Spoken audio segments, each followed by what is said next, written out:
Alright guys, so we've got the right hand rear hub seal on the old girl. Alright, so you can see it definitely has been leaking and mixing with the road colour, the dirt from where it comes from originally.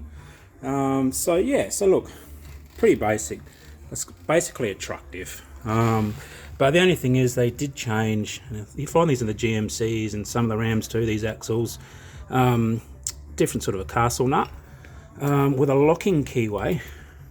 It's a locking keyway and a very simple push locking ring. Just pushes over. We'll go into that after. All right. Now the only thing I've got to mention to you guys, because this part isn't at all common. So the outside bearing, the outside hub bearing, this one here, does not come out like conventionally from the outside on 99% of your axles. All right, it's actually got to go in from the rearwards down. All right, so we'll clean all that. I'll put it together and I'll show you what this locking mechanism looks like. But I just wanted to point that out because some people are like, oh, this bearing's not coming out. Well, it's not supposed to. You've got to push it out from the outside inwards. Okay, see you in a second. Alright, it's a little bit of a clean up. We've got a genuine seal here, double lick seal that runs on itself. Now, can you see in there, there's a snap ring. Yeah, you see that snap ring there, right on the bottom? And all you got to do is remove that snap ring and you can pull the outside tapered bearing out. Okay, let's keep going.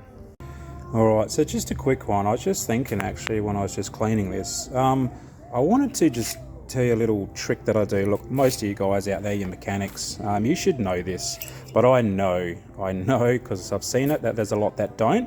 And look, you're just controlling something that may happen. I'm a fan of trying to reduce the risk of an issue later or something happening when you do something. All right, it's called controlling the hazard. All right, now I'm installing this new $1 million seal. Okay, now all rubber seals will have what's called a reaction spring. So I'll just get it out.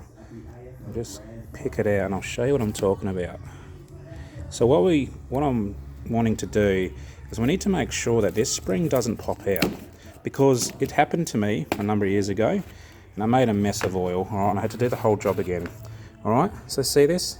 It's just a spring. It's a skinny spring, and what it does is it keeps the inside lip of the seal tight on the sleeve that it runs on. All right, and I'm not going to explain why, because that is an absolute logical no-brainer scenario. Okay, so what I do, and I've been doing this for years now, it doesn't matter if it's a transmission seal, any type of yoke seal, any oil seal, even a grease seal, what I'll do is I'll pack grease into the gap to make sure that if I hit it in, if I have to hit it in, that is, that this spring does not bounce out. Okay, because once it bounces out, and it does happen, all right, so I'm showing you this, you're in trouble and you don't even know, all right, until you pull the seal out and you see a ring just floating in front of it. All right, so you can see I've just put grease in there. It's never coming out. All right, so that's a tip. It works, trust me, and every seal I do now, I make sure I put a bit of grease in there.